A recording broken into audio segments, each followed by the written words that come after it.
Hello everyone, welcome to our channel ISC Steno. We are starting the passage at speed of 110 words per minute. Start. Sir, there are service cooperative societies, there are consumer cooperative societies, there are marketing societies and warehousing corporations, which are also a form of cooperative societies.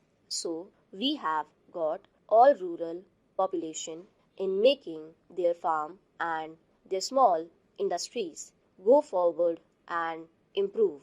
I have only to request the Honorable Minister and to bring to his notice the following, not by way of any criticism, because in every movement it is quite natural that in the beginning, when we want to give it a good impetus, when we want to carry it forward into villages, then in the zeal to spread it far and wide, we lose sight of the qualitative aspect of the movement. Let us not forget that the qualitative aspect of this movement has to be improved. Now, sir, the movement of cooperatives was started in order to lift the downtrodden people, in order to remove exploitation in the villages. But we find that this good movement of cooperative societies is being exploited by the very people whom we wanted not to come in the way of the downtrodden to march forward. Whenever a cooperative society is started in any village, we find those very people who have some stake, who are somebody who have their farming flourishing, joining the movement. They take charge of these cooperative societies and take advantage out of them.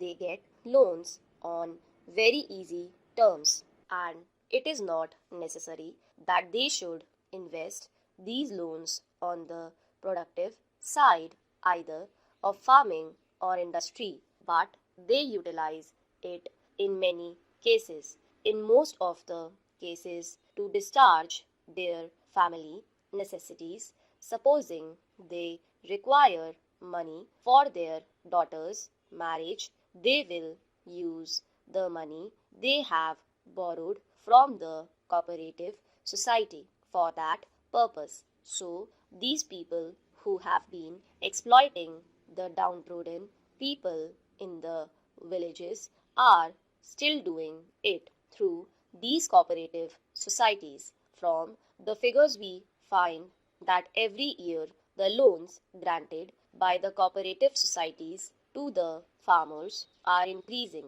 at a very rapid pace, and we also find that they have been realized with equal speed. Every year the realization is successful. A person who is clever enough can manipulate these things. I will give a very silent example in this connection, and I think it will be astonishing in the villages what we find in connection with the realization of these cooperative loans is no realization at all. It is a bogus affair. I speak with a full sense of responsibility. What the people in charge of these cooperatives do is simply this, that they realize the loans by asking certain debtors to repay the loan, but the loan is not actually repaid, but it is only adjusted in the books of the society as repaid.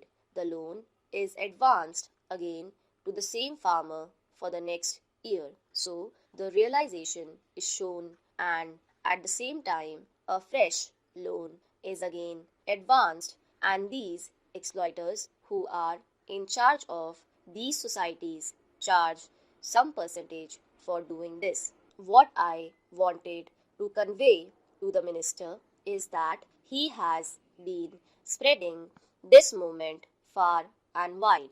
it is quite alright, but the time has come when we have to see the quality aspect of it. Take another case wherever these societies have to serve the downtrodden people. We find that these have not spread so fast as they have done in the case of others. Take the weavers' cooperative societies.